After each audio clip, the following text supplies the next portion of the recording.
Welcome back to Making Connections, the show where a guest and I take a deep dive into a newly released machine video by reacting to it, then overanalyzing it literally frame by frame.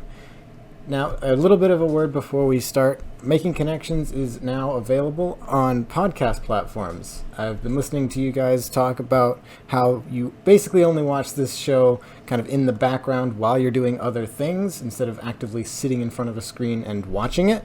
So I've decided to make it easier for you guys by making it an actual podcast. So it's available on Apple Podcasts, Google Podcasts, and a few other places.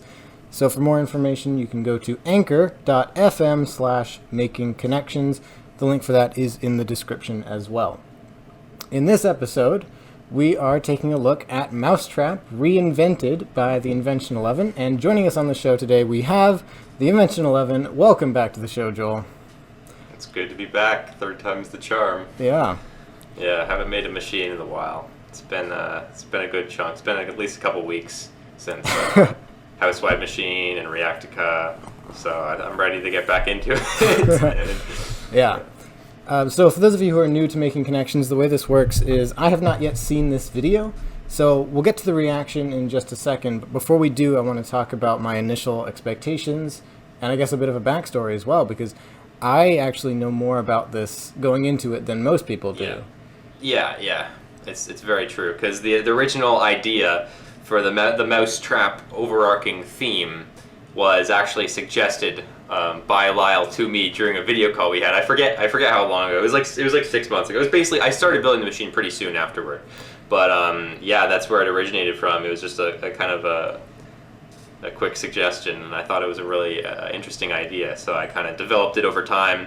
And I also, another really interesting thing about this machine that you're also aware of is that I had an idea for a long time as well to do a one table kind of sort of intricate machine that's only built on one table that just has as much packed into it as possible. And I decided to pair in the style of Jack of all Spades 98, obviously, because that's where that machine style is. Yeah. But yeah, so I paired up that idea with my Mousetrap idea. I don't remember when I decided to do that, but I did it, and this is the final product as a result of that, and I'm very happy with how it turned out. Yeah. So the idea, like Joel said, I originally thought of this idea of Mousetrap. So I guess we should kind of explain it. I mean, what I know is basically that it's the game of Mousetrap, but like the beginning of it, the initial input, and the end, the goal, the output, are the same, but every step in the middle is totally new, totally reinvented, but it still uses the Mousetrap parts. Yeah, I made sure I won't spoil too much in regard to what they specifically do, obviously, well, but I did, my goal was to use every single piece, or a piece from every single trick in all of Mousetrap, and I ended up using pretty much all of it. There's only like a couple pieces that I didn't end up using, so you all of the iconic pieces are in there, and you'll be able to recognize a lot of them. So yeah, so the idea originally came from a method that I was kind of thinking about of how to think of goals for a machine, where the idea is basically you just pick a random word and start rhyming things with it. And the word I chose, appropriately enough, was sprice. So I'm just like, spice machines. Oh, you make a machine that puts spice on your food.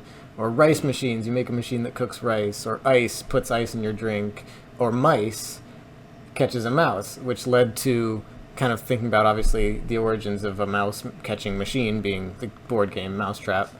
And I guess from there it kind of led to the idea of, like, what if you kind of repurposed all of the Mousetrap elements and kind of redesigned the whole game, essentially. So I'm very excited to see this, because also, like you said, this is a kind of... It's not a copy, but like trying to imitate my style. It's a tribute. It's definitely a tribute to your style. Yeah, without a doubt, 100%. And there will be, you're gonna like this. All right, so are we ready to start? Do you have it pulled up? Yeah, I will do a very quick countdown. Let me just get into place, and on go. 3, 2, 1, go. This is Mousetrap. It's a game of zany action on a crazy contraption. But I like the never voiceover. thought it was that crazy. So I decided to make my own. And that was kind of a tribute to your whatchamacallit, the Machine Fusion? Machine Fusion intro. Yeah. Yeah. I love the voiceover. It's really good. Yeah. Yeah, I used my microphone for it too. Anyway, I'll shut up. Nice. This is a dense boy, isn't he? Okay, scooping the gear. Scooping the ball again. Alright. That looks kind of familiar. Okay, closing the track. Opening the track again. We've got some zigzags. The zigs and the zags. Alright. Okay, that looks kind of familiar too. Alright. This is very dense. Wow. I kind of missed that. And that. Okay. Alright. I'm just saying alright a bunch. Okay. Oh. That classic trick. Oh, a whole spinning module. Another spinning more spinning. Oh, and now it's a track. Okay. Dumps little guy out. I like that. More spinning tracks. Oh, I love that. I didn't expect that track to be used again. Okay, we got blue zigzag again. And it... What?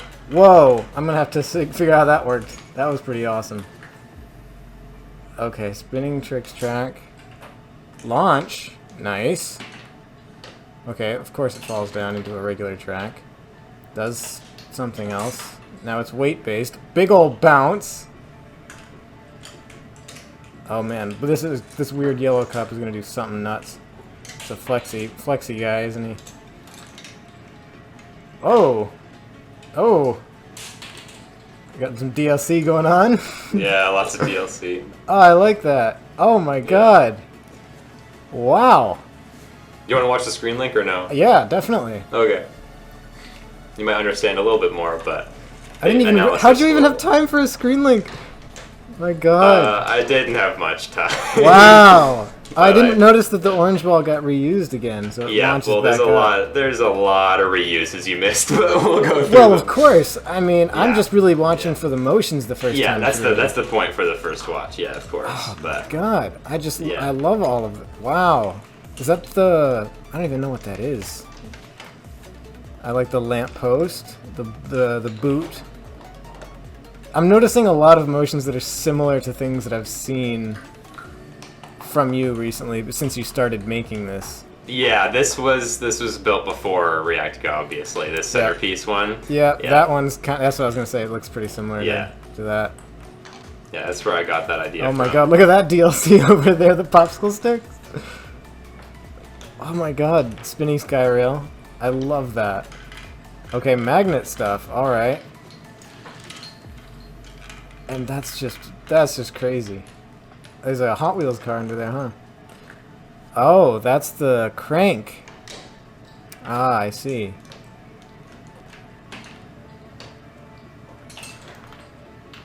Oh my god. So that's reused too. That's where the guy was originally. That's where the green guy was. The guy gets used again, yeah. Oh. Oh, I didn't notice that, but I noticed the red platform that he was standing on gets reused. He's there. He gets pushed into it. I love that flip thing. That's cool. Yeah. That's weird and cool. And now it's a rail. I missed the use as a rail. And then traps the mouse at the end. Very good. Yeah. Wow. Yeah, most of these tricks are triple use. Most of them. That's pretty crazy. Yeah. Wow. I mean, Yeah, that's just about as dense as I could ever expect. Yeah. Yeah, it's very, very, very dense. It was a lot. There's a lot of layering too. So there's a lot of multi-layering.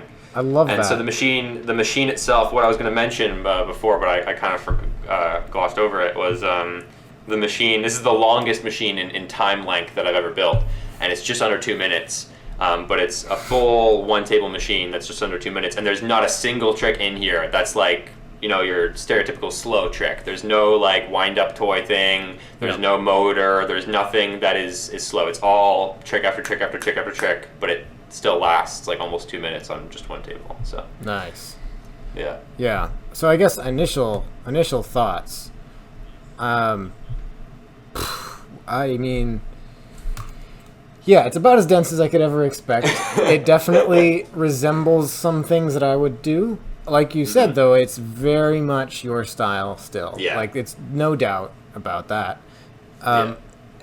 It's some new things that you've done are like the kind of reused elements, but Yes, that not was not in something. the traditional multi-use way where it's maybe more noticeable. Like a traditional multi-use is Yeah. that the entire trick itself is a multi-use trick, and obviously there's tons of that. Yeah.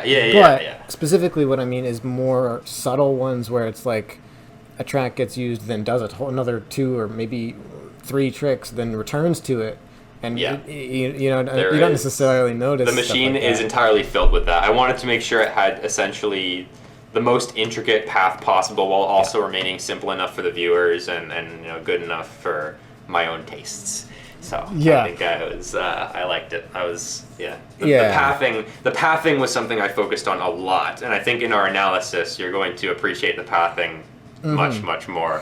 But I definitely, that was the word I was searching for, was interesting pathing, Yeah. because that's exactly what this is. Yeah. Every ball has probably, or most balls probably have more than one kind of use in them. There are so many you know. amazing instances that I just really love and I want to get into. All right. Yeah. Yeah, so I guess instead of talking about it, we can just start. So obviously the original gear scoop. Yeah, Very so it starts nice. with the crank, obviously, which is the kind of the intention of the machine is starting and ending, not with the same trick, but with the same step. So Yep. the exact same motion for the first and last. But I wanted to obviously spice it up quite a bit, so I attached it to a different gear system. It's not attached to the same gear that is in Mousetrap, it's just glued onto a HEXXX gear. And then I hooked that up to that system. And then that's also, as you mentioned, the ball picker uppers. That's kind of, I think it's a different method for kind of the ball picker upper style because it allows it to really easily scoop it up without really a lot of force because there's already a domino there that's leaning against it to prop it up, and then it knocks the domino over and allows the ball to be scooped. Yeah. I'm going back to that. Wow. Yeah, and another interesting thing about the crank itself is that when I was designing this trick, I wanted a trick because obviously I wanted everything to be multi-use. So I wanted somehow for there to be a way for me to crank the crank once and then for it to somehow rotate again. So I designed a trick that I would do the first rotation of it and then it would rotate it all the way back the other way, which makes it cool and it does what I wanted it to do, but it also makes it for a convenient reset because it resets almost back to the same spot that it was. Yeah, I was just noticing that, how basically the trick itself is kind of resetting its own self in a way. Yeah. And when you are winding it up, you're actually setting the trick up. It's interesting. Yeah. Yeah, so we got a nice use of the portal balls too. Very good. Yeah. I only have 4 of them, by the way. You might have seen 5 in the video. It's because of a very special reason, but yeah.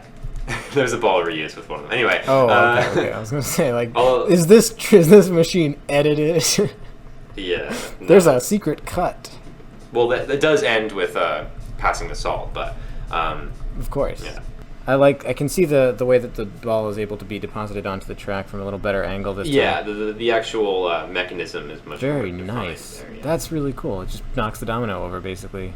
Yeah, and there's little hot glue dabs on the domino to keep it more frictiony God. while it's secured. And there's also a gray snap connector to prop it up so it doesn't go further back, so it's easier to reset and it's also in the right position. All right, so let's see what this thing is. Oh, Yeah. wow. So this is Okay. Ball reuse number 1. Well, yes, but it's also a really cool trick. I mean, that's a Yeah, ball rebounder technique I've never seen before. Yeah, I don't know. I kind of just did it for convenience as well because I knew, like, what I could have, I guess, done. This is before I actually designed the lever that comes after that the ball goes on. This whole system, that whole area right there was super, super tough to fill in. I did this first trick. This was the first time I think I built a trick that deviated from, because I started building in the middle of the machine, and I kind of worked my way to the left side and then did the right side later. But this is the first time I deviated from building linearly and built something just outside of that. Which is just this trick in the corner that doesn't take up much space, and figuring out like the connection systems for everything was just But yeah, this type of connection, I thought like it'd be possible to just do a string pull or whatever, but I kind of figured that it would be just as difficult as making something like this, which is just a way of pushing the ball back up, and it's cooler because this gets the ball reused. Yeah, I mean, there's tons of ways to make the ball go back the other way, but this is interesting because it's Yeah. so deceptively simple. It's like a really basic lever, literally, but it's something I haven't seen before. So that's just there's so many little things like that I'm Yeah, so it gives them a big excited about little- discovering. Yeah. All right, But yeah, that's ball reuse part 1. all right. So it's a lever. Yeah. Uh, All right, so we're going oh, into okay. ball It doesn't. reuse part That 2 looks and 3. looks like a lever, but it's just a ball holder. Yeah. Kind of. It's a So modified this, ball this holder. whole part happens very, very fast. Right now, so I'll mention that this trick you're watching right now is mousetrap themed. It does use a mousetrap Okay. element, and it is the rubber band. Oh, okay. The rubber band, the same rubber band from mousetrap that does the stop sign thing. All right. But It's not in order, is it? Like all the elements happen in no, order? not at all. Okay. Not even remotely. All No. right. No. That'd be too difficult. Yeah. Yeah. So there's a lot of things happening right now. No, well, I let don't me know what you figure want it to out start on. because but like yeah, you've got your it's classic very- 90-degree ball release from track, which okay, so orange ball goes in there and goes into the launcher to be used later. So rubber band is pulling the track around. How does it release? Okay, it's just the weight of the ball that's holding it, basically, right? It's just the weight of the orange ball. So the weight of the ball, Okay. it wants to already spin. Right. The weight of the ball is Gotcha. holding it initially, and the rubber band just goes Yep. away. So it Yeah. falls down into a little catcher, and for use Yeah, later. that catcher, by the way, is very hard to design. An interesting thing about that catcher that you can't really see very easily is that there's actually a card thing in there to slow it down as it goes, Oh, and there's yeah. little latches on the sides of it that makes it a lot more frictiony. And that whole system, and there's also a ton of small connects things and micro domino things and whatever to hold that billiard ball in the exact right place, because surprisingly getting it to launch up that thing was extremely difficult and very precise with the exact speed it needed to be. So I'm not surprised. Yeah. yeah. So that goes in there, and I'm guessing there's just a lever also that knocks that domino off. No. What knocks the domino No, off? the Or there's something that There's kind the of track- there's something that just kind of the tr- explodes out the side. you see the sky rail on the side? Yeah. The sky rail right next to the Got launcher. it. So there's a marble on that sky rail initially. The track spins, hits a lever, which knocks a marble down the sky rail, and then that really quickly goes and hits a domino. It's literally gone in one frame. Yeah, exactly. It's so Yeah, it's fast. domino gone. Domino But, gone. But yeah, and then the domino obviously just pulls the lever. Ah, okay. Yeah, it happens very fast, and then obviously the track is magnetic. There's a couple micro dominoes on the end to make sure the magnetic force is just the exact right amount so that the billiard ball can knock it with the rubber band pulling on it. But yeah, So it does one full 180. yeah, very quick boy, and then Marble yeah. releases the lever releases the ping pong ball, goes down the track after the 180. and goes into its resting place to be used 2 times in the future. Yeah. Okay. Yeah. So this ball gets used 3 That's times. The ping pong cool. ball does. Yeah, and then the billiard ball goes into its position to be used once more. Yep. Okay, so- so 2 ball reuses from one So trick. we got And this trick was actually built after I had done these 2 portions. So I had built the cheese trick and the boot trick before this one, and I decided I wanted to make it a trick. It was really difficult because I had such a small space to work with to build this trick in. so and rubber I band knew trick I would be wanted after the cheese. after the cheese, after the crank, after the boot. So it was in that space afterward. Wow. After all of them. So I built That's it exactly. very It surprising. was really difficult to first of all think of an idea that could even fit in there. But I only knew 2 things. I only knew 2 things before building it. One was that I needed a ping pong ball to land by that card. Yeah, 'cause I you already already knew made I the wanted the 2 ball uses reused for it there. after that. And then the two was I already knew that I needed a billiard ball to come out of it and land on that track. And so that's the trick I came up with. And then I land decided in to the use launcher. the land, well, not to land at the launcher. The launcher wasn't Oh, there but yet. land The in launcher that was part spot. of the trick. Land in the final spot. Oh, that where it goes launches into back later. up and then into that track. Yeah, into So the you next needed a trick. way to get So- the billiard ball into there, and then you needed the ping pong ball to go down that track or next to the yeah, card. and then I also wanted to use a mousetrap piece as well. Sure, so I needed sure. to do 3 things. That's in one. surprising. And also fill in the space. That's surprising because it generally seems like this is a pretty central element that's pretty hardly incorporated into the mechanics of everything. This seems like something that would have been made pretty early on, or at least not last minute. Yeah, well, it wasn't last minute, but in terms of the area, yeah. Yeah. Anyway, so we've got our ping pong ball, it rolls down. It hits the dominoes, rolls down next to the card. Dominoes launch. The last one falls off, yeah. It's the launcher. I love the way you mounted that launcher, though. Yeah, nice. It's on the side. It's like completely inverted. Nice. It's very hot glued. I still haven't taken the hot glue off of it yet, by the way. It's in this bin of things I need to clean up right now. Here, I'll show it on camera. Yeah. All this stuff, because I had to clean up my machine in like 2 seconds yesterday while I was editing for an all-nighter. Anyway. We gotta mention that as well at some point too. Yeah. All right, let's continue. So this is most useful elements in machines. Launches up the little, small, or large. Oh yeah. Don't use these as a platform or a support. Michael does jumping jacks in angst. Yeah. Steve and Michael simultaneously doing jumping jacks at the use of dominoes for things that aren't dominoes. But yeah. Okay, so now what? We got our orange billiard ball. Yeah, so this was one of the first instances, or one of the first instances of me really trying to do something that I feel like you would do, which is just, it's something pretty simple, but it's I could have easily just had a separate track going down, that the billiard ball goes down, hits a domino, and then that flicks up the cheese thing. But I wanted to make it a part of the actual trick that comes before it, so the billiard ball actually runs down a track that is laid on the cheese thing, or laid as a part, in the actual connect structure for the thing, and then it itself goes down onto a lever that flips so it up. the clear tube track is part of the cheese thing, and the black track at the end is the lever that flips the track up. Yes. So everything is double, because the track is both the track and part of the cheese, and then the black track is both the track and the lever. Very nice. Yep. Yeah. That.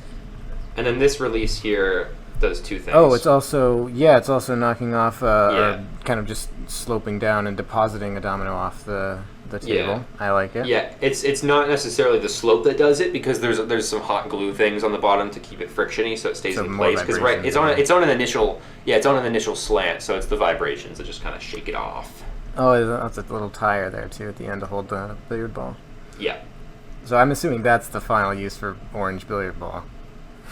Yeah, that's the final. I shouldn't say that as if it's unimpressive, because clearly it's already impressive. But I mean, I'm not just like, well, that's it. I'm like, I'm very impressed. Like, yeah, it did take me a while to figure out the actual connections for this trick, because we'll get to it very soon. But the lever I had to place inside the thing, my hand literally can't fit in there because the trick is the size of my hand. So. When I heard that you were kind of imitating my style and trying to do a lot of interesting pathing systems, a lot of reused, multi-use things, balls getting reused, that kind of thing, I'm thinking like, well, I'm sure it'll be good, but anytime you try a new style, it's very difficult to do, and I'm like, I'm sure it was difficult, obviously, but like here I am thinking that it'll be good, but it won't be like, I don't know, it won't.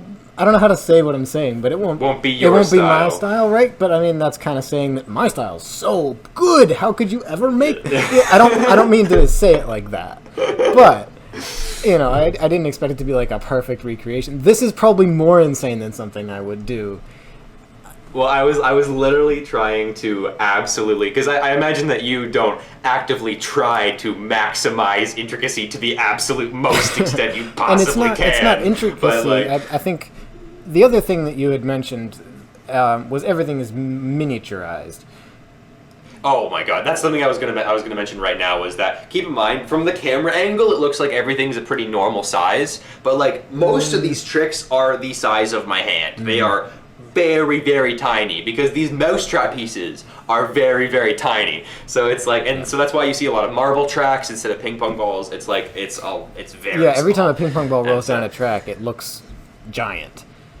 Yeah, and that's why I was able to fit so many tricks in and make this such a long machine in terms of length. There's I think that there's 16 tricks in total in this entire machine. Nuts. And yeah, they're very, It's very funny because, compact. I mean, not to talk about my stuff too much, but I mean, Vsauce machine really only has, I mean, maybe 2 really big centerpiece tricks, and Yeah. everything else is just kind of miniaturized little doodads like this.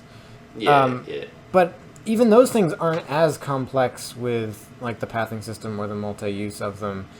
Like this is next level intricacy, next level miniaturization, and next level multi-use. There's certain elements, like we were talking about this track with the orange billiard ball, that are kind of reminiscent of connections that I would make. But overall, like this style is not really. This is next level. This is beyond what I would ever make. So It's definitely a tribute to I your love style. it. I think it's awesome. I think Yeah. it's so cool. Yeah. So let's move on. We've got our domino that comes off and pulls out the billiard ball, or that's a ping pong ball. It rolls through the clear Yes. tube across the cheese into the tire holder, and another domino that opens the Yeah. cheese again. So those are on are on sliders or something, or what? Yeah, the one of them is on a slider. The other one gets lifted. Well, right, up. right. But like the two ends, yeah, but the two one, ends are on sliders. Yeah, it's on a slider with little arms that stick out to hold it in place like this, and then and then it kind of goes like I like pulls it back, Yeah. and then Yes.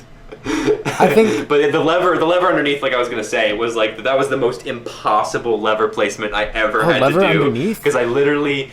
There's a lever on this, a small connects lever underneath that pulls it back because right now it's wanting to be pulled back. There's a wrench that has an off-table I see. weight, and then it needs to lift the My lever up God. to do it. But like, Jesus. oh my God, that is a difficult lever placement. It was like it's so I don't even want to talk about Oh it. It's my bad. God. It took a long time, but yeah. Yeah. All right. So we've got a And then it opens the mouth. pretty big space between the zigs and the zags there. Yeah. So this is kind of a neat take on something I did in Coin Flipping Machine with the serrated pieces that come together to form a track. Yep. Except it uses the serrated pieces in 2 different ways here. It uses them both when they're fully compressed together and then when they're not fully compressed Yeah, together. I was going to say that. I mean, Yeah. noticing a lot of similarities to things you've made in the past, but I mean, obviously not copying them directly. There's obviously new stuff going Yeah. on, but it's so cool to pick up on the similarities of things. Yeah, I just it kind of came to me when I saw the cheese because obviously it's a themed trick because I used the cheese for. Well, that's not Mousetrap, part of and I the knew machine, I though. needed to use it. That's not part of the mission. Well, it is The cheese. it is a part of the trick. No, I said the cheese slices are not part of the mousetrap machine. They're just part of the board No. game. Oh yeah, but they are a part. Yeah. They are a thing I wanted to use though because they're also iconic. Mm-hmm. Like same with the mouse. The mouse isn't technically a part of the machine. It happens at the Mm-hmm. end, but still, like you put cheese at the end too. You put cheese at the end of the thing in the actual game. But yeah. So the cheese isn't officially in the machine, but it's an iconic piece that I was inspired to do this trick with. So we've yeah. got the marble that rolls around. Again, like it's a reused ball. Just it doesn't reused really marble. come to a stop and then get reused again in that sense. But just like it does. Yeah, it just goes right into the next one. It's flowing in between tricks. Yeah. And so that's the thing that I was Yeah, excited to see the most was kind of Yeah. instead of being a purely linear thing where it's just like, all right, that's a trick, and then it's just a domino string to go to the next one, and then the next one, the next segment. Yeah. Each one is segmented. Yeah, I really wanted to make sure each trick, as much as possible, flowed into the next Yes. one, and I think I succeeded in that in most areas. But yeah, so this trick is an example of it's one of the. I think there's only 3 tricks in this machine that aren't themed, Mm-hmm. and this is one of them. And it's one of the first tricks I made. I really like this idea for this trick, but it's a trick. It's an idea I have had for a few years now, but I wasn't successfully able to make it a long time ago. This looks But- pretty reliable, right? It's a reliable trick, but making the mechanism for it was confusing because I was trying to use a different type of track. Oh well, a long time ago. Sure. Okay, yeah. But I can imagine yeah, how that would yeah, make and- things way more difficult.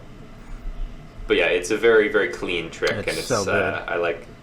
I really this is definitely Using it's definitely my using the spacer as a ball it's stopper. Oh.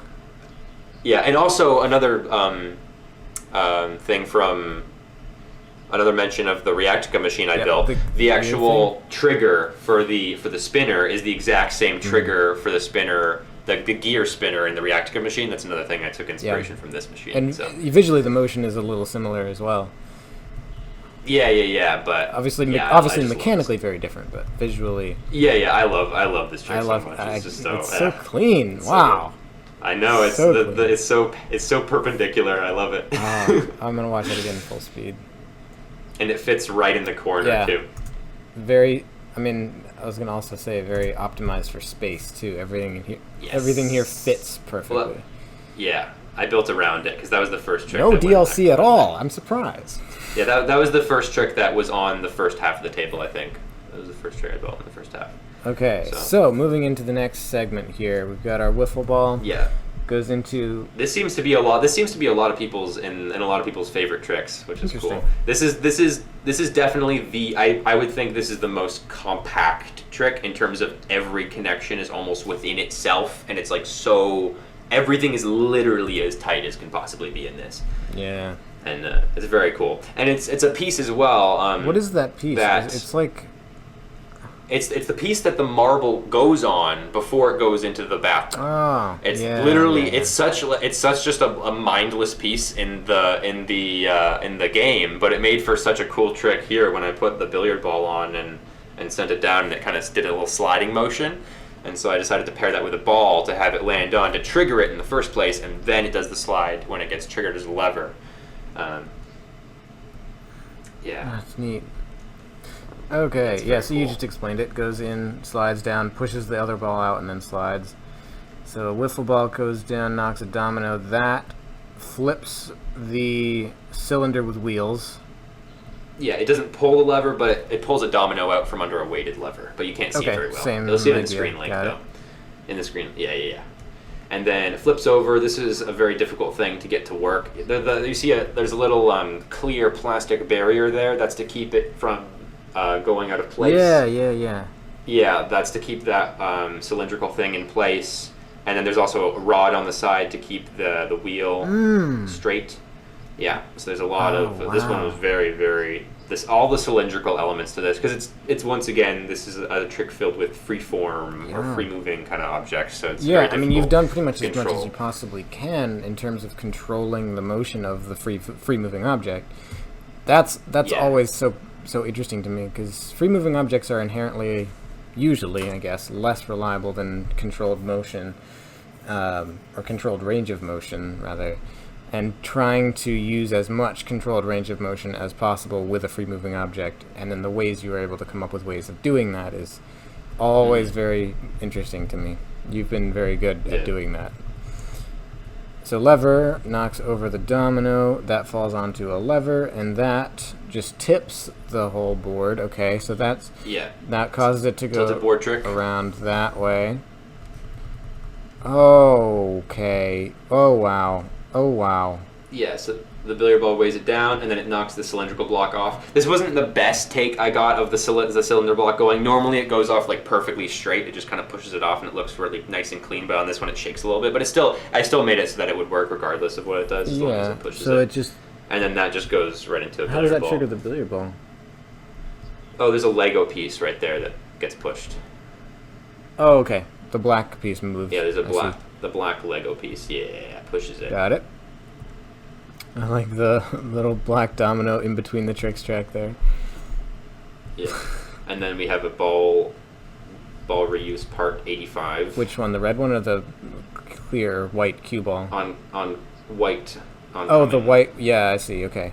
So that one lifts the track up again with a lever. Mm-hmm. All right, let me double check what that one did originally. It got pushed out into the track. That knocked the lever off to release the weight. Yeah. The weight to tip the cylinder. The weight for the thing. And now the weight was also in the way, by the way. So it now gets out of the way so the ball can go down. Oh, yeah. Yeah, the red one can roll by it now. The lever as well was also in the way, too. And then also the lever was also in the way of the billiard ball, too, initially. The lever's in the way of the billiard ball. Wait, what were you saying originally? That's what I thought. That's what I was thinking. Because I said... The lever is in the way of both the billiard ball and the wiffle ball, and it also tips the thing. That's also in the way of the wiffle ball. I see. Wow. So two paths. Yeah, two paths get cleared there. And then That's so subtle. This is why this show exists. Wow. Yeah, this machine is a very good reason for this show to exist. Wow. I can tell you That's... that. Yeah, you're gonna like a moment very in the somewhat near future that's even better. That is that exact definition of that. Oh, but, man. Yeah. See, like, that stuff happens quite a bit in my machines as well, and it's just of, like, something moving out of the way, but it's just subtle like this, and it's so cool. Yeah, it's just a part of the machine. It just kind of happens naturally. And I also love how there's this whole thing that's just towering over everything.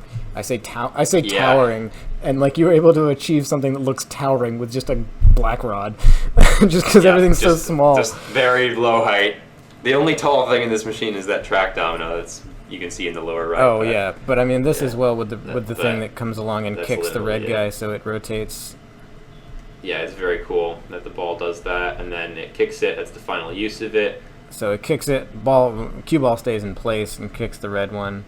So let's kind of do an X-ray vision here with ball. Domino hits ball into... It's difficult to see because there's 3 tricks piled on top of each other here. So this is where literally 3 tricks interconnect. You can see that the top one is the second trick with the flipping track. The middle one is the zigzagging marble, and then the bottom one just came out of the last trick, and that's all the space I had. So it's just you can't see it at all. Well, it's one of those domino rally tracks, isn't it? The black ones. Exactly. It's one of the domino rally tracks. It's a red trick track ball that goes down it, and then the domino gets hit by the piece to hit the trick track ball, goes down, and then goes around. Yep. All right, so it comes along, hits a popsicle stick, and it also just barely fits in the space that's there too. Yeah. All right, so now that releases the boot. Yeah, it hits the popsicle stick, which releases the boot. Oh, I see. Okay, so comes along, releases the platform underneath the boot. Yeah. It comes along, kicks the track over. Okay. Yeah, the track releases the ball, and also the ball. Track releases the card, or kicks track, knocks over the card, which is also the release for the ball, which of course was the one from the elastic band track. Yes. Okay, this is one of my favorite sequences in the machine. This is like one of the first things I built, but this is like such. In order to do, this is the triple use ball, as I mentioned. Okay, well let me figure it out. Yeah, you do it. Okay, you do it. So it comes in. I'm giddy about this. The other thing I love is tracks that look so easy when the first use, like this little one with the 2 blue rods on it.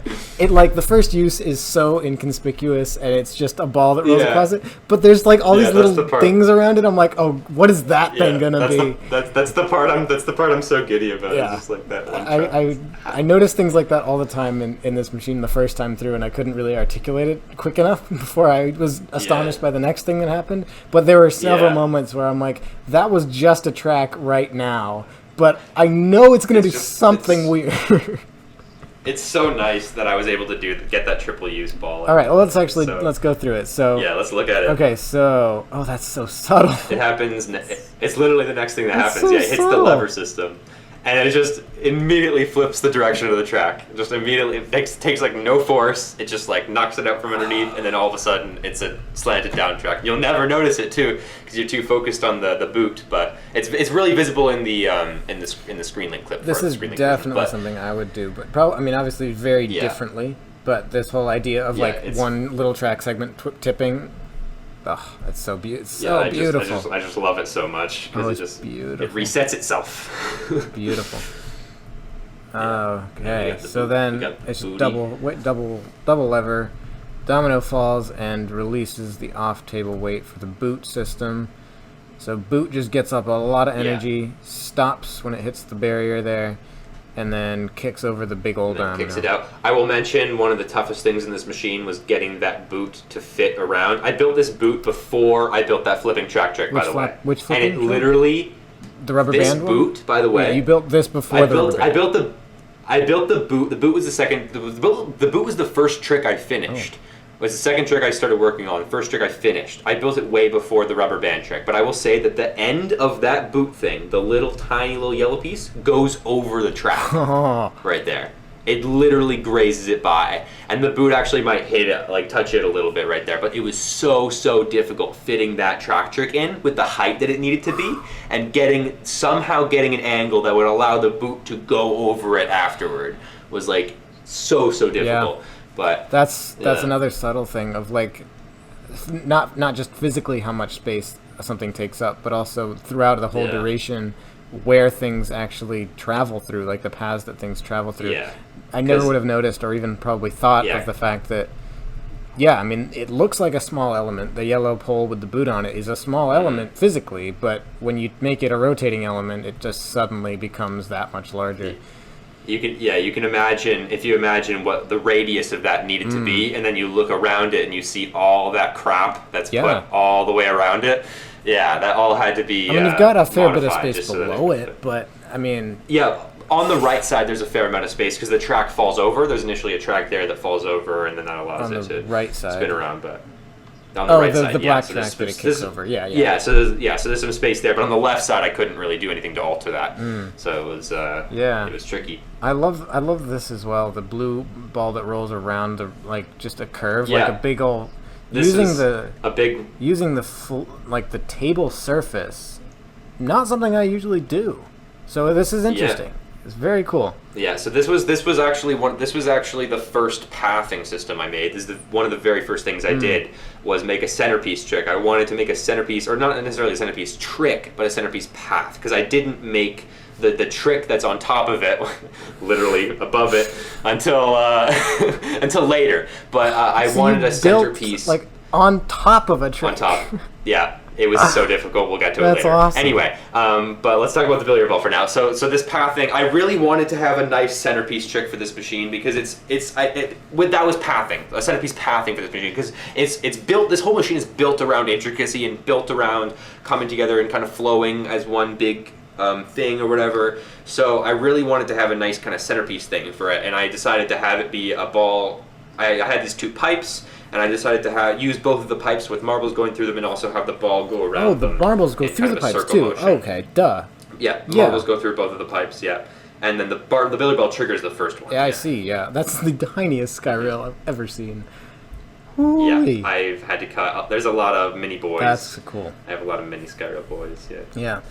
Yeah. Also a very Goes interesting into the water string slide. release where it's just ball on ball. Ball on string. Also very difficult to reset string I can- release I because can my imagine. hand doesn't It's like- fit there. My hand does not fit there. That ping pong ball that's perched on that little platform right there. I knocked that down literally every other reset.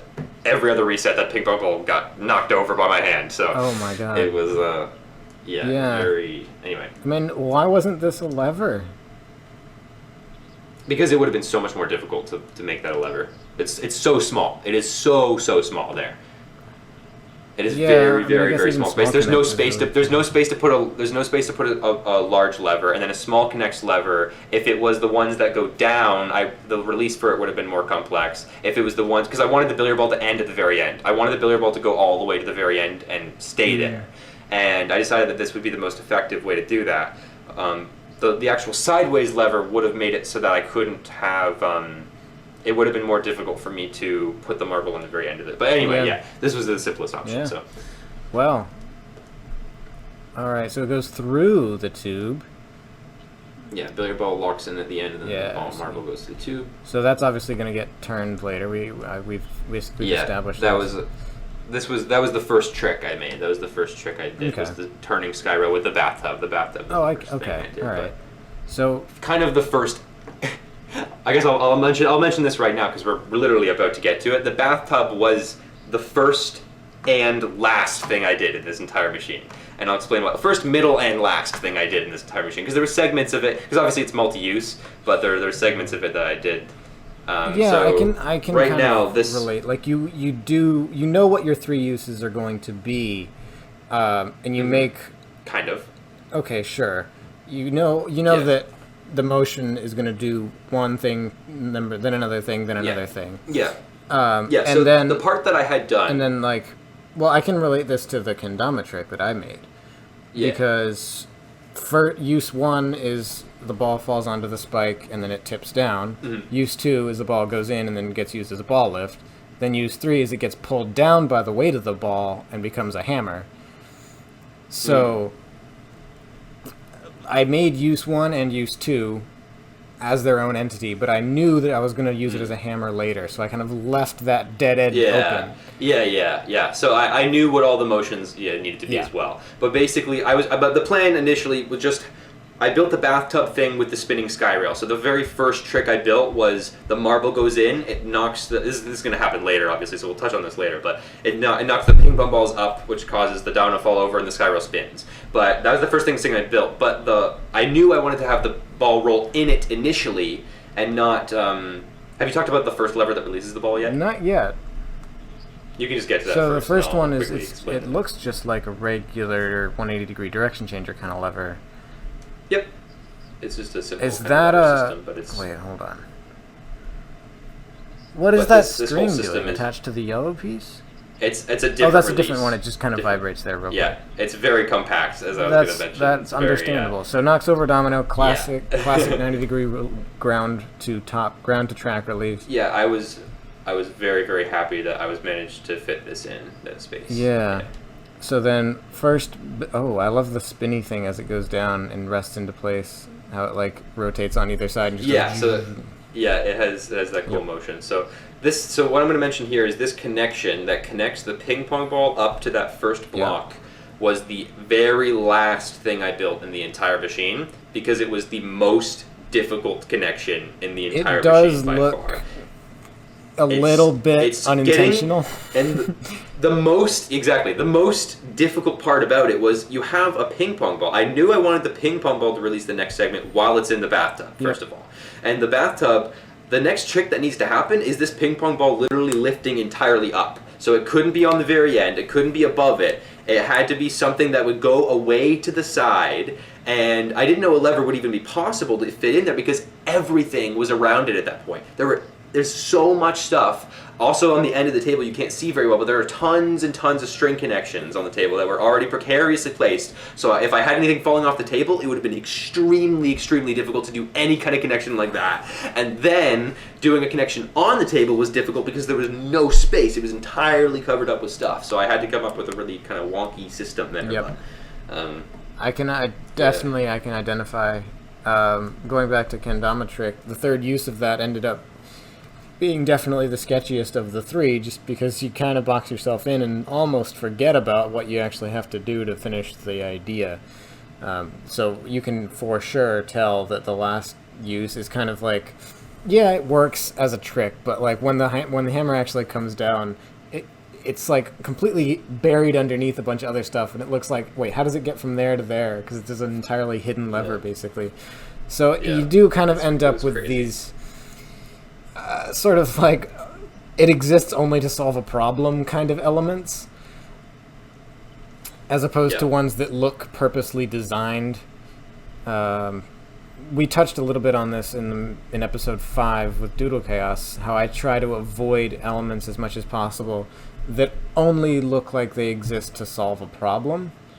Yeah, this is definitely one of those elements. Yeah. But I didn't have a choice. Yeah, I mean, I kind of use the example of like a lot of times when you see a track fall into place, and then you kind of realize like, okay, well that was clearly there because you couldn't have the track there initially. The track has to fall down later, and then the ball has to go across it or whatever. Yeah, and that's totally fine. There are ways to make that look good, but I would like to try to avoid that as much as possible because it's a little bit inelegant. Everything should really look like that's how it was designed initially. You should never have elements in your machine that look like you boxed yourself in and then had to figure out a way out.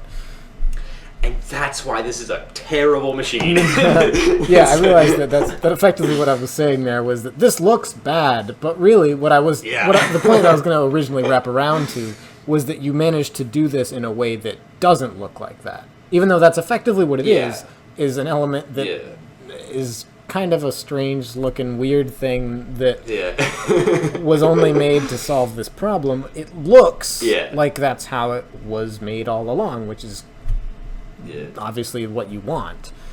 So very good job with that. I would never have picked up on that if I didn't know. So so we've got our classic Japanese eraser trick.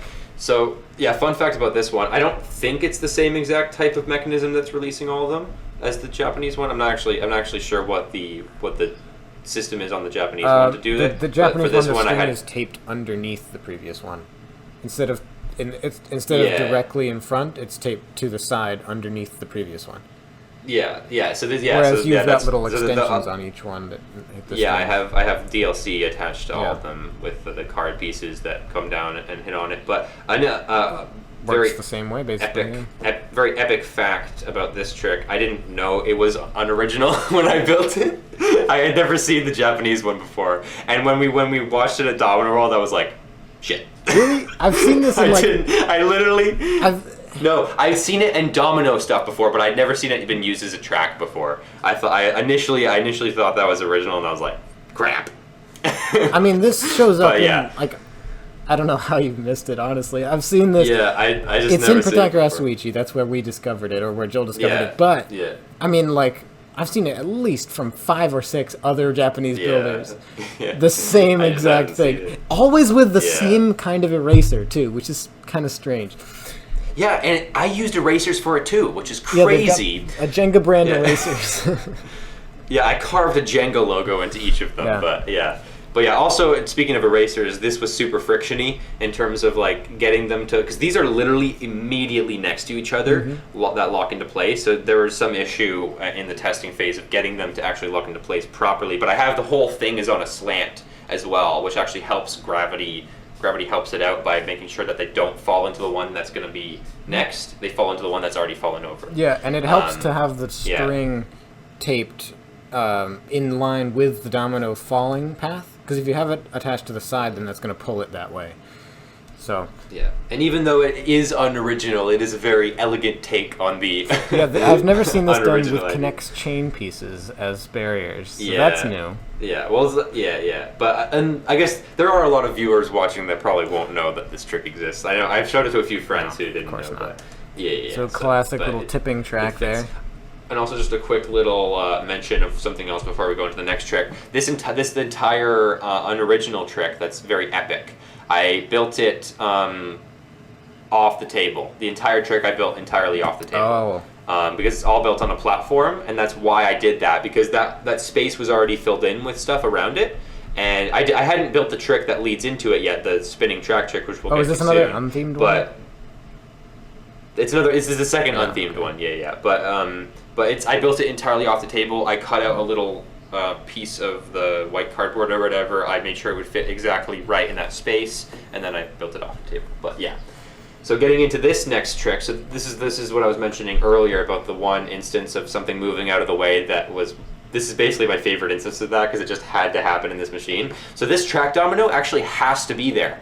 It is absolutely mandatory for it to be a track domino there. Yeah, in order for the ball to be hit out of the way. Which ball? The one on the pedestal? The black ball. Oh, that. Oh, okay. So Yeah, yeah. I'm way ahead then. Okay, hold on. So that has to fall after the Jenga blocks. No, it has to fall after the trick that's to the left of it. That Right. entire connection, that connection right there, literally fills in that space. That lever is in Yeah. that space. That whole connection is underneath the trick that falls over. Wow. So when that So I lever managed- is in its initial position, blocking like 3 paths at once. Yeah, the lever and the domino that holds it up are blocking the path for the for the That's trick. so yeah. cool. Yeah, and it just had to happen naturally because I built it later. So it was one of those instances Yeah. of being forced to build an intricate connection. And like that's the fun But yeah, part this about is- this is like by itself of a ping pong ball knocking over a track and then rolling down that track is like not that impressive or original, but in this context, like back to back against all kinds of other crazy stuff, it just works. It works so especially- well. Especially right in the middle of 2 other track domino tricks, making this a track domino freaking metropolis. Well, that too, but- because there's elements of parallelism there, so that's cool too. Yeah. I mean, like that's kind of what I've been saying. You know, a lot of the time is like every individual element of most of my machines is never that insane. Like obviously the centerpiece tricks, I obviously go a little bit harder in terms of originality and craziness. But a lot of the time, Yes, which we're a lot of the getting to time, now. a lot of the connections that I make are just interesting applications of existing things, or just like very simple things that just happen to be original. There's no need to go totally crazy with them to be impressive, and that's because they're just connections. Yeah, they're just connections, but it's so much better when they're doing something interesting. It's better than just a generic ball on track or domino and string kind of connection. Even if it's just track fall over, it's interesting. It's cool, and it doesn't add a whole lot of unreliability or complexity or anything. Anyway, so I've kind of been talking over this whole part where it's spinning around, but. Yeah, so this whole trick. So right now the ball knocks off a domino, which pulls off a weight to allow it to spin. That's what allows it to spin. But and so this is one of my favorite tricks in the machine. It does a lot of really cool things. It goes into it goes into two other tricks as well. So this is truly a centerpiece then. This is truly the centerpiece trick of the machine. It was built a little bit later into the machine, but I literally built it on top of the entire pathing system, so I had to design it around that. Yeah. This kind of reminds me a little bit of like in a train station where like the thing where they have all the train cars in like that giant building, and then there's that centerpiece that just goes and like puts the train tracks in the right place, and like the middle part that rotates. Yeah, it's kind of like that where it's like, okay, well I gotta tilt this way so that it leads to this trick, then it goes zoop, and it leads to this trick, and it's cool because it's like it does the thing, rotates again, and then leads to the next one. It's just like a manual like trick chooser a little bit. Yeah, it's very cool how intricate I was able to make this be. But yeah, in terms of this was even though you've already possibly seen the rotating track domino used in the Reactica machine, this was the actual like trick. This was the actual original OG version of that type the of OG trick. version that came out later. Yeah, this is the OG one that came out later. Oh, that's where the hand is. Okay. Yeah, so it's very cool. So this is why this is a themed trick, because it utilizes the hand as part of the connection system. I guess So that's the whole thing is themed because of the ball holder. It counts. I mean, it works. Hey. Yeah. But yeah, so then this whole system right here is a lot of things are happening here. So the track actually stops. All right. So this whole connection system, so the track spins, it latches onto, or doesn't latch onto, but because it's being pulled, it latches onto the track domino there, or not the track domino, the freaking domino, the SXL. Yep. And then, which it has a little DLC attached to it to make it actually attached to it without we should explain getting caught in DLC. anything. We should definitely explain. DLC means something that just extends off of something. So, that's what it stands for. Or originating from downloadable content, which is a video game term. But which we used at events and stuff. But inside joke. But yeah, I hadn't heard this before Reactica, by the way, and I didn't know what it stood for. I could have probably guessed what it meant if I knew what the acronym was, but I just heard Joel come over. You could fix your problem there by adding some DLC. Yeah, but yeah, this is probably my favorite. This is probably my favorite connection system in the entire machine. The one that happens after the ball gets picked up, because the ball. First of all, the ball triggers. Ball gets picked up? Obviously, the ball. What do you mean picked up? Yeah. Well, when the ball gets picked, or when the ball goes off of the hand and comes down the track. Oh, okay. That's what I was referring to. Deposits. But yeah, so in this connection system, when it hits the SXL, that not only it triggers the spinning track to keep going, and which will lead into the next connection system, but it also loads the ball onto the SXL, because there's a domino on the edge. It triggers what? It triggers the track to start spinning again. Because when it falls, Yeah, when it falls, but the ball knocks it over, and then there's a domino that's leaning over there to cause it to already have something that's pulling on it, so the ball can knock it over more easily. And then it also picks up the ball and bounces it onto a track to be used later in another trick. Oh yes. Yeah, which was a part of another connection system. So that ball does a big journey. I love the bounce thing. That's such a cool. Yeah. I think Chase did that once, accidentally, sort of. Yeah. And then this is the first I've ever seen it done kind of as a crucial component of a trick, as opposed to just it launches somewhere and hits a thing. That I think the way Chase did it was just like ball falls onto the board and then it just launches into a target. Yeah. This is the first time I've done it. I've seen it done in a more controlled way where it's... Yeah, it was very, very convenient because of the space I had. It was really difficult to make a connection that could release that that track with the ball, because the ball obviously has to release it, and it has to somehow... so it was... And I wanted to use it again as well, so that was... It ended up working out with what I did there. There's a shock absorber on that track. There's a shock absorber. It's just a piece of bubble wrap taped to glued to a domino that's free moving, so the domino isn't secured to anything, and it just falls off. Yeah, and it just sews it down. But the bubble wrap was added later. It was initially just a domino, and then there was a fail there during my filming. So I just instant fix, okay. So that... And then it stops on a card there, I see. Stops on the card at the end of the track. Got it. So that small XXL falling over is what allows the track to keep rotating because of the off-table weight. Rotates around again until it latches on. And now since the track has fallen over, it creates new DLC.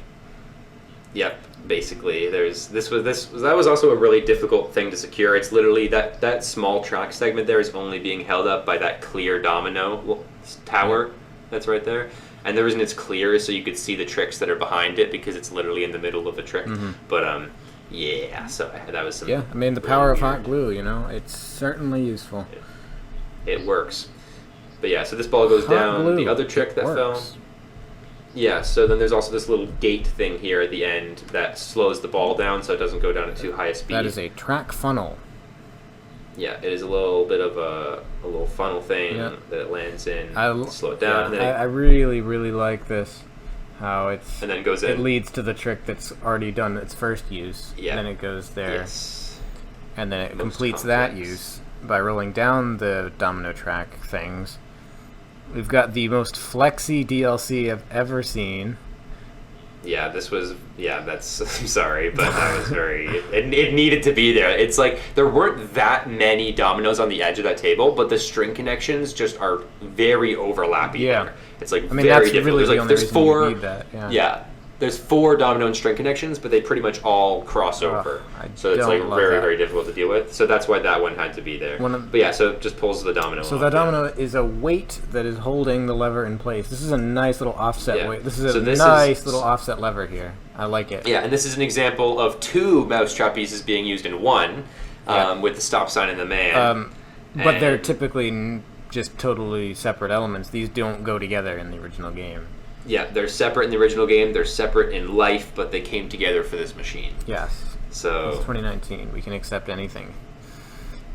The stop sign tells the man to go, and then he falls. Well, the man is green, so green means go.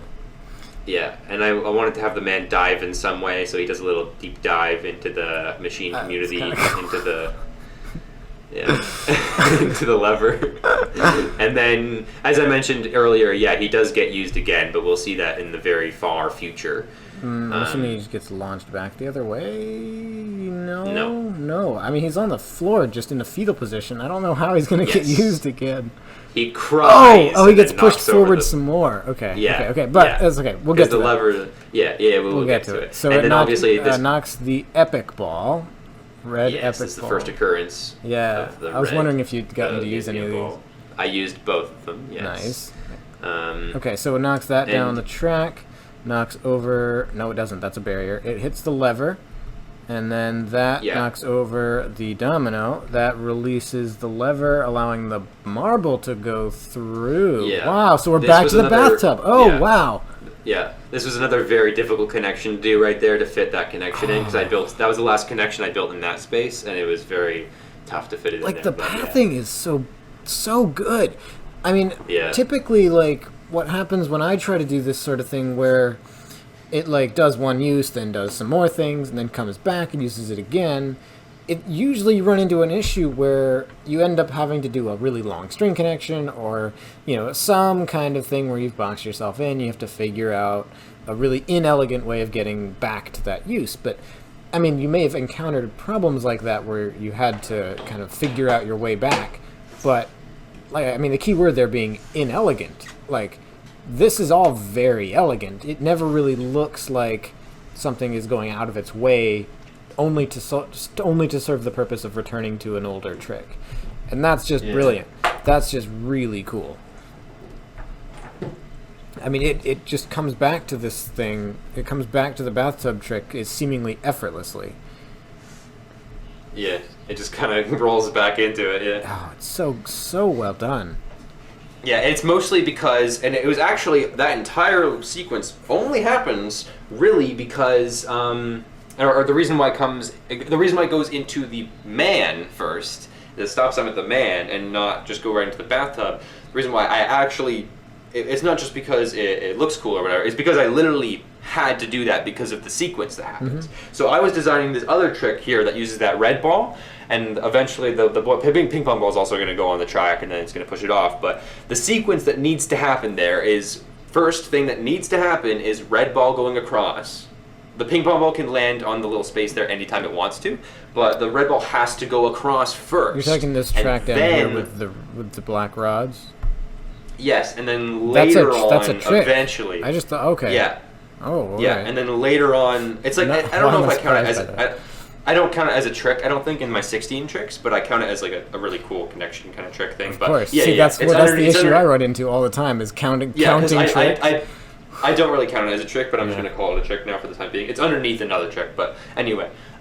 So this is probably what I identify with most so far. I don't actually know what this does. Let me check it out. Yeah, no, we'll figure it out later, but I just want to mention that this was it sounds like necessary. this is what I identify with the most in terms of something that I would do is like a generic kind of generic looking track trick where each individual use isn't all that spectacular, but when you factor in the fact that, oh wait, that's the same track, those are the same balls from other things, then it suddenly becomes much more interesting, not because of the actual mechanics, but because of the pathing. And because I was initially going to do all this at once. There's also another instance of this trick bringing some connection difficulties later on, because I built this track connection later on after I'd already built the tricks tracks trick that connects into it, which we'll talk about later, and also the tricks that connect into it from here, which we're talking about now. Yeah. And both instances cause connection difficulties. So we'll talk about the other one later, but yeah, that's... So I guess update. We are going into the second use of the bathtub. We've done the first use of this track on the side. We've done the first use of the stop sign thing. Yeah, and the man. And the man. And we're going to return to those at some other point. But let's just do the bathtub now. So we've got marble going in. Bathtub. And that just kicks out kicks out the first ping pong ball, and that hits the other one there, and that like knocks off the domino. There's our another string connection on that off that side of the table, and then where's the marble go? Oh, it goes into the funnel. Oh, that's so good! Wow. Okay, so it kicks out the ping pong ball, and that's what rotates the track. Yeah. For the marble that goes through the funnel and across that track into the next turn, the next. Oh. Yeah, and that was the first sequence I made in the machine. Oh wow! Yeah, see that was the very. That's. I mean, like you said, the centerpiece trick. Like this is the kind of craziness you can accomplish when you're not limited by any other kinds of space or connection limitations. And yeah, that whole bathtub sequence was the very, very first thing I built. Oof, so cool. It ended up meshing in very well. Thankfully. Wait, what? What? Oh, it moves the black domino that was the trigger for the little white one. Oh yeah, it doesn't. That's not intended, but the black domino can be anywhere. It doesn't matter. Yeah. There's a lever there. But. I feel kind of strange that I thought that the trick here was that the black domino falls off the ledge into that little gap to get used by the marble. No, that'd be a little insane. But yeah, this is the third. This is a little bit insane though, because it's the third use of this ping pong ball. Yeah. So that's where this ping pong ball ends up, and then it just kind of flicks it out with the speed of the lever. Yep, goes back through the tricks track curve and across the little track that changes slope. Yeah, and it just ends its journey right there. Yeah. Okay. So now we have yet to return to the little man, and there's still a third use of the bathtub, and there's a use of that orange track with the black rods. So we are taking a long journey back. A red ball adventure. And so now we have a little magnet flicker here. A detour. So this one is a lever that releases it, and then the magnets connect, flicks the ball up and along the journey, or along. And this was actually this little magnet snapper thing kind of bears resemblance to something you did in Vsauce machine, and also I think you did something similar as well in your recent machine using like the magnet snappiness, utilizing the connections together. This was built before those came out, but yeah, it utilizes the exact same kind of. Built before those, but I was not inspired by this, obviously. Cause exactly. It was all separate, but it was built. I think it was built before Domino World too. I think so. Wow. So, but anyway, yeah. Okay, but regardless, so it's classic use of this. Yes. I mean, it's a double use. The blue zigzag, isn't it? Yeah, it's a double use. The zigzag. It's a double use. Yes. Okay. So that. Although technically, you could count it maybe as a triple, but it's the magnets that do the second. Oh motion, wow, that's right. This does this whole thing. Like, okay, I forgot all about this trick that I was so mesmerized by. Okay, so knocks that off. Knocks the weight. Does it pull the weight? The weight falls off. So it pulls the board, and then it pulls the board. The board tipping tips the weight off. The weight drags it around the curve. Yeah, what? So there's also a temporary spacer there as well, so that it can fall off, so that it won't be pulling it anymore. Okay, I was wondering how that's done, because that's a motion that's impossible to do without a disconnecting string pull, or it's very difficult to do. Yeah, it'd have to be a disconnecting. And there's no pivot point either on the turn. It's just kind of pivoting around a natural crevice in the shape. Yep. Okay. So that's not a actual axle of any kind. No. Gotcha. So then it latches onto the magnets, which are on a slider. Yeah, and the magnets themselves trigger the next step. Oh wow.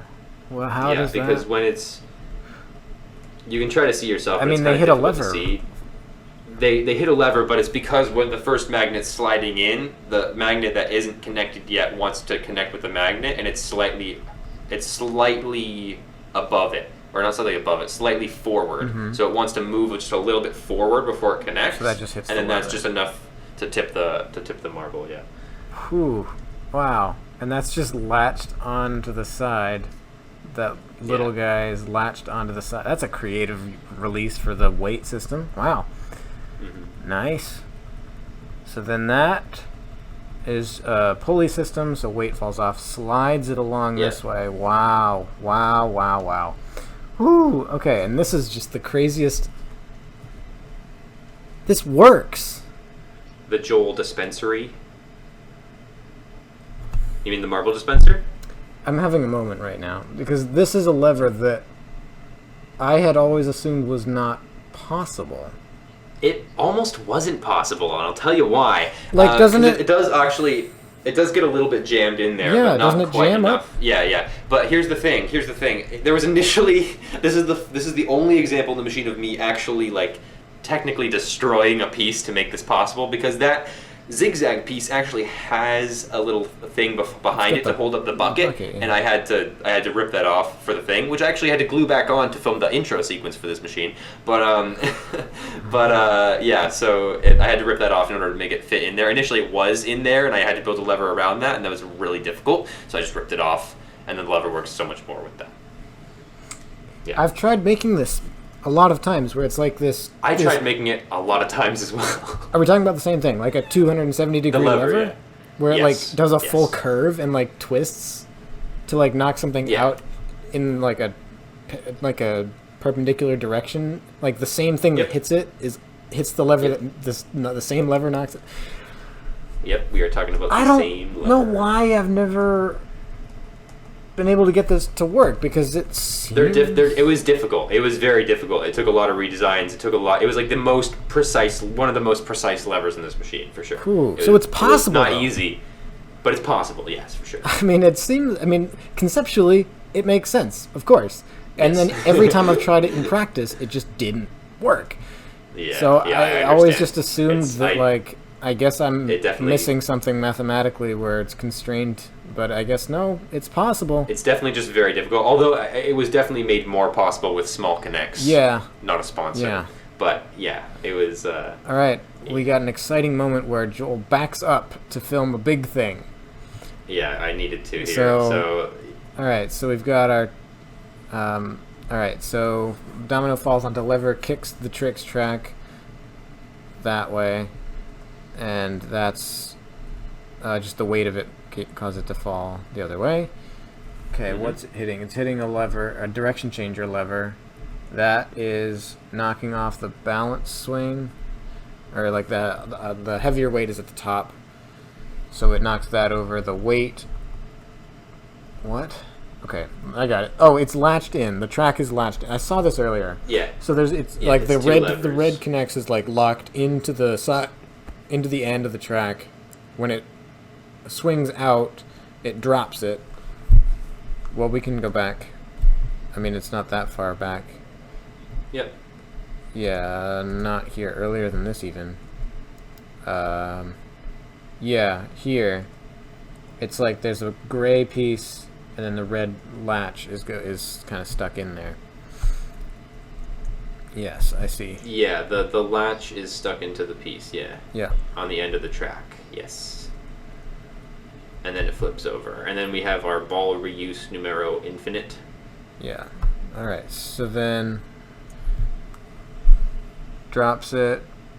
Whoa! How does that cause the white one? Oh, the white one goes because the card is no longer there. Okay. Yeah, the track falls faller. So this was another example of me.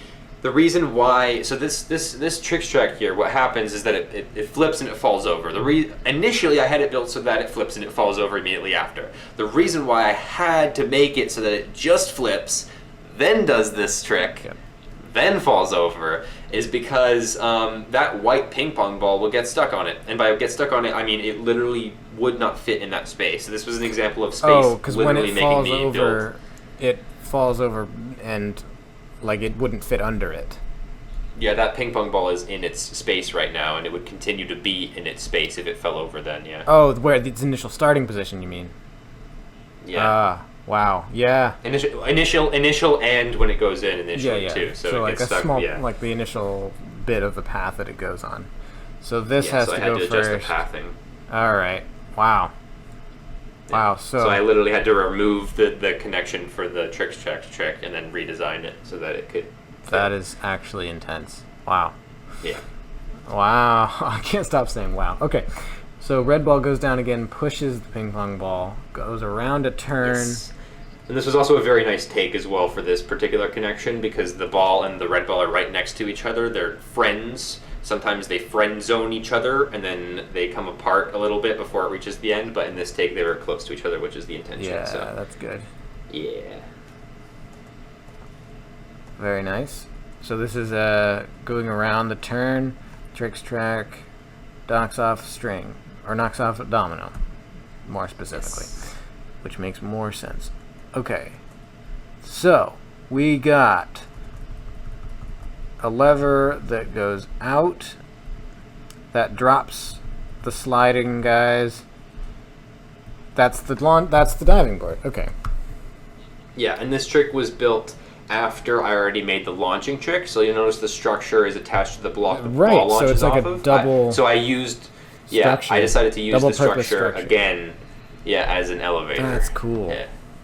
Yeah. Oh my god, what's the slanted yellow small connects on there for? To redirect the marble. Oh, because it's a track. Of course it's a track. Yes. Everything! Everything! Everything's a track. Everything's a double That is use. That is the Joel method. Oh, If all fails, use a track. Use as track. Honestly. But it works though, because it's a very nice. This is a Alex very Berlog-esque nice. way of doing something. String Yeah, taped very to nice. ball. Yes. It was. Look, okay. Initially, I'll say this right now. Initially, the plans for this trick was a much cooler idea that I probably won't do in the future. I was utilizing the diving board as a part of the trick that has the launcher. So the launcher and the diving board were initially connected as part of one trick unit. And I still probably could have done something with that if I put a little more thought into it, because now I kind of have an idea of how I could have done that. But at the time, it seemed like there was no possible idea to connect the two. With the way I was doing it initially, it was a much much more unreliable trick, especially, and so that's why I decided to change it and make it into 2 tricks. So that's why the launcher trick is the 3rd trick, by the way, that doesn't feature any mousetrap parts, because it was initially supposed to feature the diving board, and then I had to change it to separate the two. Oh, so initially the diving board launched the ball, which bounced off the block, and then... Yeah, initially the launcher launched a ball into the diving board, and then that launched another ball. Oh. But it was too unreliable, yeah. Yeah, I the can launcher see why that wasn't would be good a enough. problem. Yeah, the launcher wasn't good enough, so... Yeah. Uh-huh. So launches the ball off. Ball is domino, and becomes domino and string. Yes. Knocks off a domino again at the end of that track. It does a little curly cue. Hits the lever, and that lever knocks over. That barely takes any weight at all, or barely any energy at all. To Yeah, knock well, over it's the also trick pretty track. precariously placed there as well. The lever actually helps it set itself into position when the tricks track piece falls, or track falls over and hits the lever, because it kind of wants to fall over as it's falling, but then as soon as it sets itself into position, then it can kind of lock in just barely. That's I designed it to make sure that the actual center of balance was kind of just right on that edge there, so it'd be easy to tip. So tricks track tips, hits the lever right underneath it. Okay, that's what... Hey, we got another epic ball. Good. And that is custom tricks track, isn't it? Yep, it is. It's a custom tricks track because it's from... I didn't, unfortunately, before university, have time to make all of the custom tricks tracks that I wanted, but I just have the one from the machine. It's basically... Tricks tracks has a lot of these pretty useless pieces that you've probably seen in a lot of Alex Berlaga machines that are just... or maybe even some other ones, but they're just basically... They're the track. They're the actual... Yeah, they're the actual tricks of the tricks track pieces that have track pieces attached to them, but unfortunately with the regular tricks track sets you don't actually get tracks that are that size that are attached to those pieces. So I literally just sliced them off. I had to sand it for like an hour.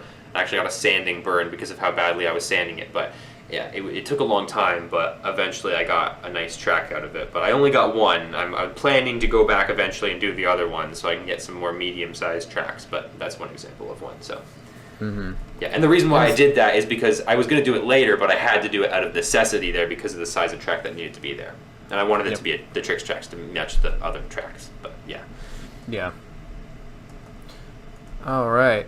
Oh.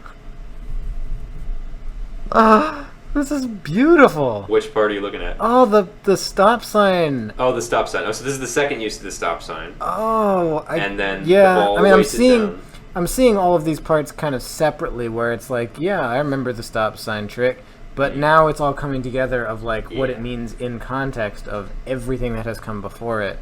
Yeah. So I mean, this is a cool trick, and that's what I was reacting to when I first saw it. Is like the weight difference causes it to tip once, and then not when the next one goes over it. Like that's cool, but it's so much cooler knowing that first of all the guy was on the stop sign initially, but also that the track leading into it tips and then falls over into place, which is a very precise placement. Yes.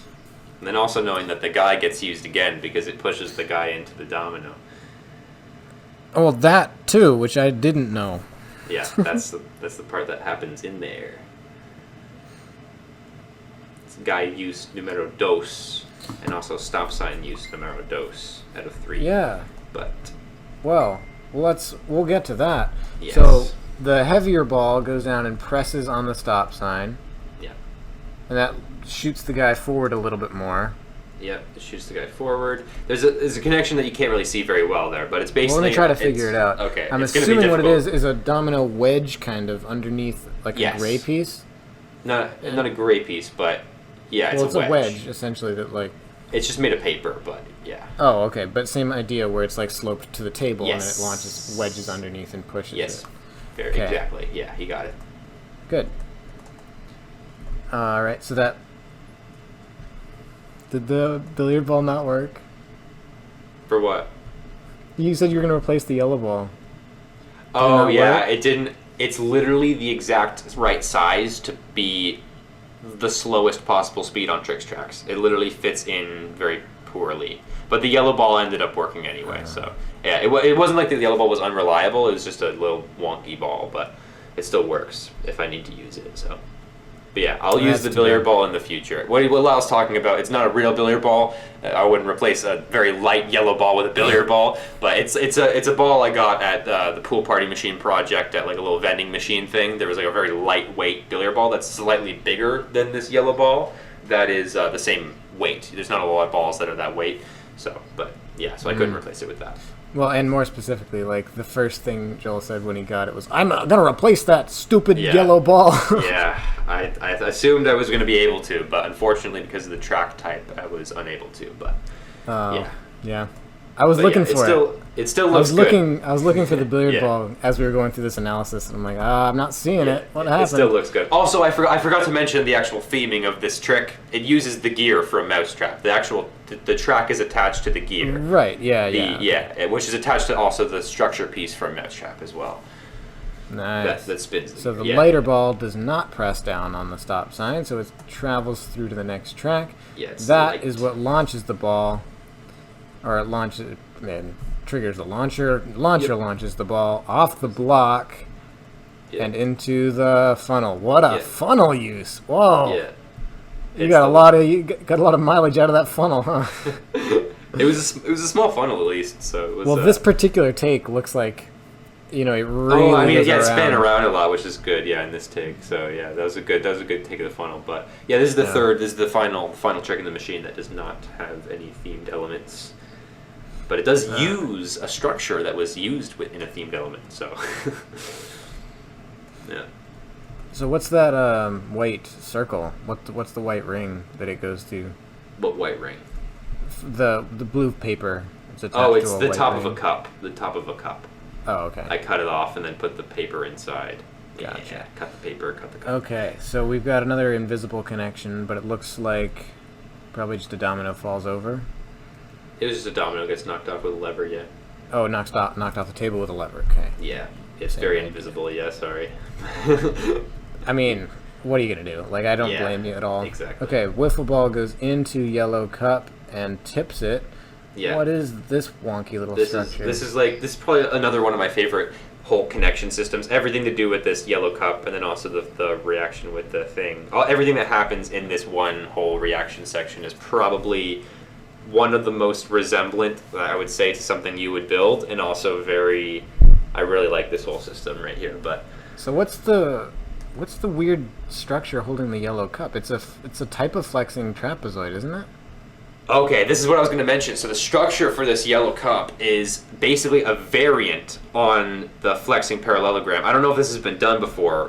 It might have, but it's basically a backwards flexing parallelogram. So instead of it being, I can demonstrate. So I have my little rods here conveniently. So instead of, in a typical flexing parallelogram, I sound like a teacher now, you have 4 rods. Two on each sides are equal length. So you have like 2 equal length rods on the sides, and you have 2 equal length rods on the top, and they can all rotate with each other. So typically the rotation motion that happens is like this, and you'll have, because it's flexing parallelogram, because it'll always stay a parallelogram no matter what, wherever the pieces rotate, because they're all parallel and of equal length. And then if you change the length, some wonky stuff happens, and it kind of goes a little more tilty. But then with this, that's what I was referring to with flexing trapezoid. Trapezoid. And then this one is a flexing cross. So basically the flexing cross is kind of the same deal. The top and bottom are also parallel. The sides are also the same length, but they cross each other. So it kind of does this kind of motion, in which it does a full flip over. Like it starts like this, fully flipped over, and then it can flip all the way to the other side and fully flip over that way.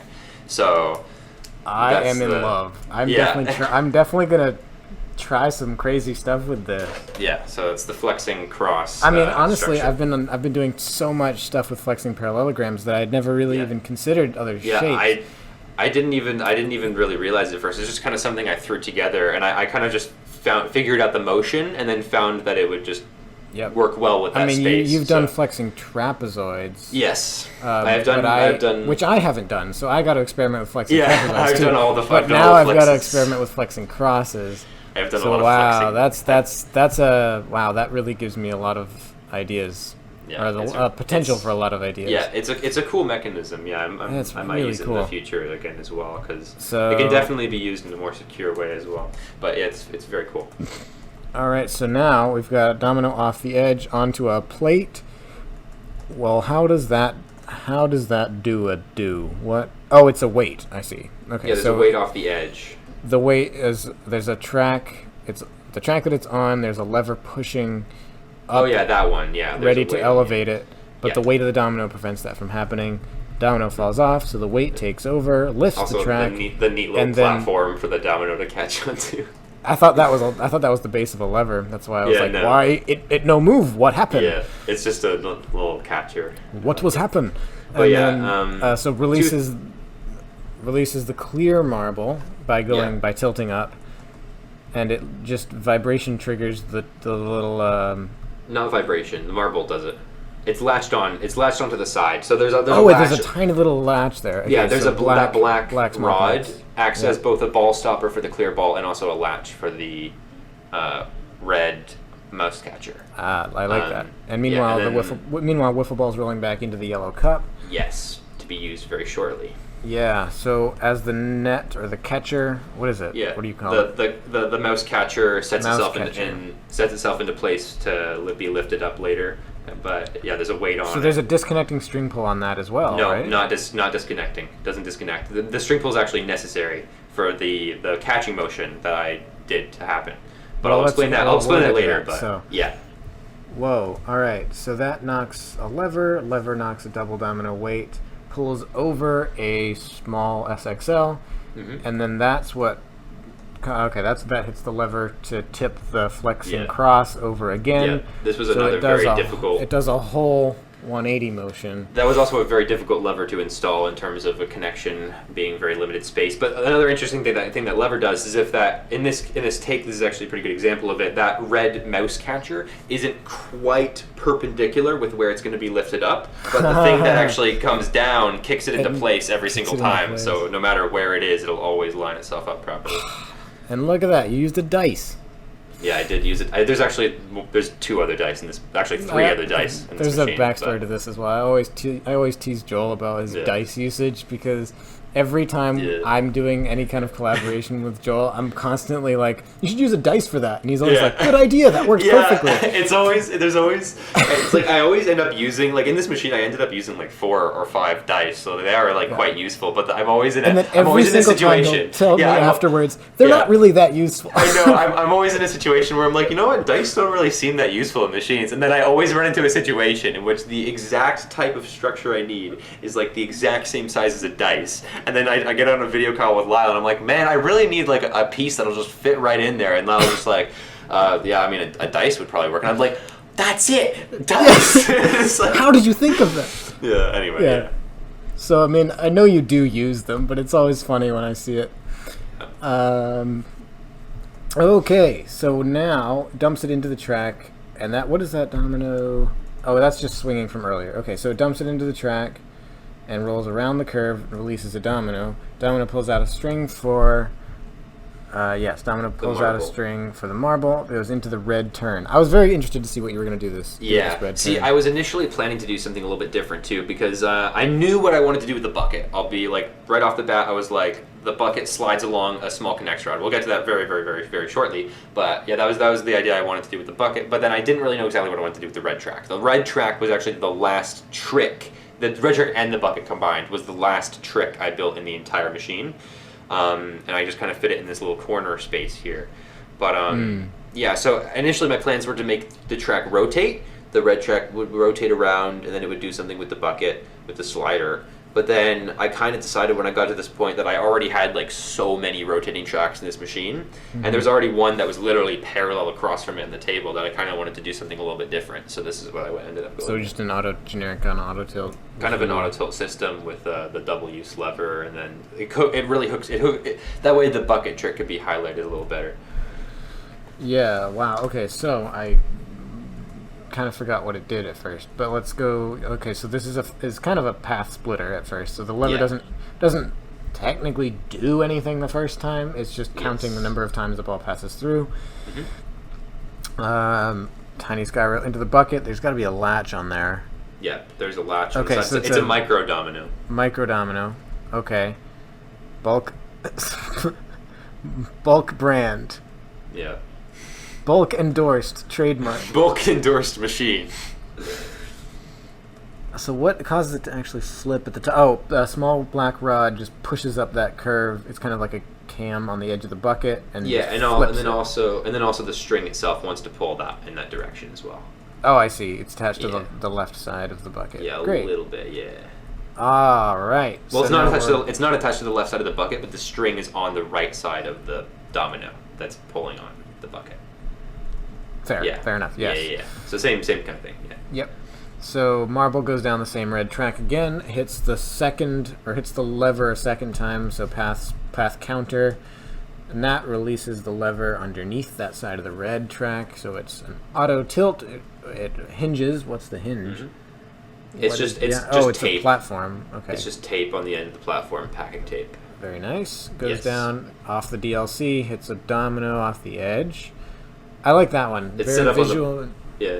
Very visual, very easy to understand as well. Yeah, I like it. And then we've got a rail system here. Yeah, this is A the third use of portable- the second use of this rod. Yeah, because the first use was just the net sliding up. Sliding back. Yep. Yeah, so then it uses it as a rail, goes down, exits, domino, and we've got some. This is not even edge of table simulation. This is literally the side Bottom of the desk. table. Yeah. Yeah. It just pulls down on there's a wrench there that's propped up. It's kind of hard to describe, Yeah. but it's visible in the screen link. It's kind of propped up against the side of the table to the point where it is still technically pulling on the string, but it's like pretend my arm is a wrench.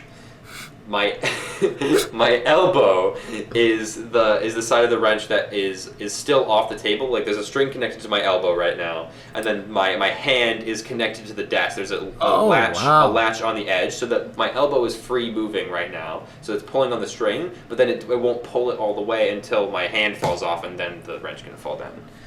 So it's basically like it's cantilevered, but it's kind of held by the string, and it just kind of pushes it off. Yes. I feel like that should be a trick of some kind. That's got trick potential to it. Possibly, yeah, probably. That's definitely got trick potential to it. Yeah. And it's very weird to say this, but I'm literally inspired by the description of something that happens off camera in this machine and nothing else that's on it. Yeah. So then we've got our finale. Okay. Oh, I see. And So yeah, you were so- talking about the weight of the thing that pulls the net up now becomes the counterweight to prevent it from going up too fast. And also from going down the thing early, going down the rod early, alongside the magnet, which is also there to help that. Yeah. So there's two things there that help it, and then because when it goes up to the very top, it has a lot of vibration, and by a lot I mean a shit ton, it'll promptly fall down because of that. Yep. Hoo-wee. Yeah. Yeah. Okay. So, that was Mousetrap Reinvented. Like, you set out to make a trick that was one table, kind of full complexity, where I guess the way you summarized it is just an imitation of my style, but the way I see it mostly is really just focusing purely on interesting pathing and multi-use, and then I guess miniaturization. And I do not think you could have done any better. Like, this is... You knocked it out of the park. This is exactly what I was hoping this machine would be. So, I went into this kind of expecting it to be my new favorite machine of yours, definitely, and possibly even favorite video of yours. It's definitely my favorite machine, no doubt. Like, that's obviously easily that.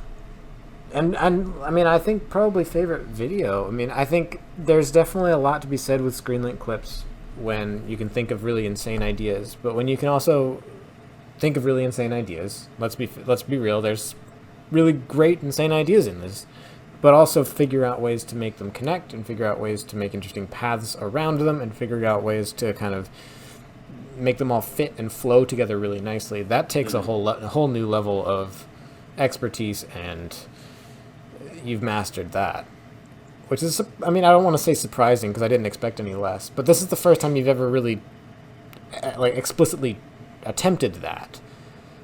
Yeah, it was a very new experience for me. I was really, really struggling at first. Like I most of my progress was made like in like the past month or two. Like it was really really tough for me at first trying to kind of adjust to the whole like spacing thing, because because I'm already very OCD-esque when it comes to building machines as is, but when it comes to like the goal of making sure everything is super compact, I really wanted to make sure that rule held true to the entire machine, and in order to do that I had to take a lot of time to think things through and make sure that everything would be nice. But Yeah. Well, I think it's definitely my favorite machine of yours, so congratulations for that. But anything else you want to add? Yeah, I mean, it was very painstaking in terms of like Sure. the fail count. We also mentioned earlier, like, to mention like the experience of actually getting it to work and like the time crunch at the end. Yeah, so time crunch and everything like that. So this was already like basically a living hell to make. I'm probably never gonna make like a machine this intricate ever again, because it's so painstaking and it takes so long to do. It took me like 6 months in total to finish this machine. And then also just like the painstaking process of making sure everything is like connected perfectly and right next to each other. And also, well, obviously, I guess a lot of the part of the pain came from also having to utilize the mousetrap pieces, which I didn't have a whole lot of ideas for a lot of them initially. So it took a long time to kind of get inspiration for all of them. There ended up being also, I can mention, there ended up being a couple of the mousetrap pieces I didn't use, which was just basically the rod that is attached to the hand. I used the hand, but I didn't use the rod that's attached to it, or the structure that holds that rod up. There's a big kind of wiggly structure thing that holds that up. I didn't use any of the support pieces on the bottom. I didn't use the yellow gear. I used the red gear, but not the yellow one. I didn't use the support that holds up the mouse trap catcher. This one where it waves down it really slowly, and I didn't use the support for that holds that rod up. But aside from that, I used every single piece in the game. But yeah, in terms of the actual time crunch process, and the reason why that was really stressful is because, as you can probably tell based on the location I'm in right now, I'm not in my house. I am in university currently. So it is, and I'm also not just in university, but I'm in university with all of my materials. And all of my materials from Mousetrap Machine that haven't been cleaned yet, which I showed earlier. But basically, I was on an extreme time crunch because I didn't... There's a lot of events I went to this summer, and I wasn't really like obviously there was the Domino World event, which was over a week. There was Reactica, which was over a week, and then there was the Housewide Machine event, which was over a week. And I didn't, at the beginning of the summer, I didn't know I was going to all three of them. I initially didn't think I was going to Domino World based on some of the financial issues we were kind of having, and I didn't know I was going to that until a week before. So I was going into that month of July planning to use the whole month to build, and I wasn't able to do that, so I had to really time crunch it, and I didn't really finish building everything until, I don't even remember, it was very, very, very late.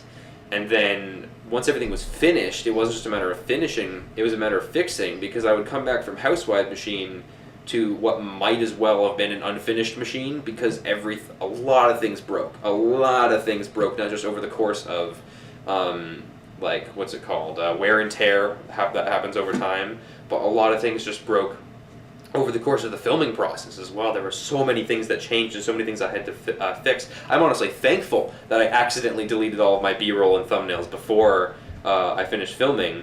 That's something that also happened. I accidentally deleted all my B-roll and thumbnails before I finished filming. But I'm glad I did that, because I had to I redesigned a lot of stuff as well. Like one thing I can mention, I guess there's probably a couple things that happened as well, but one thing that's somewhat noticeable is there's like, with the flipping track that uses the rubber band, there's like a wooden support underneath that the orange ball rolls on top of that used to also be a card. It goes on a card initially, that used to be a card there, and then all of a sudden just stopped working out of nowhere. So I was like, okay, time to make that a block.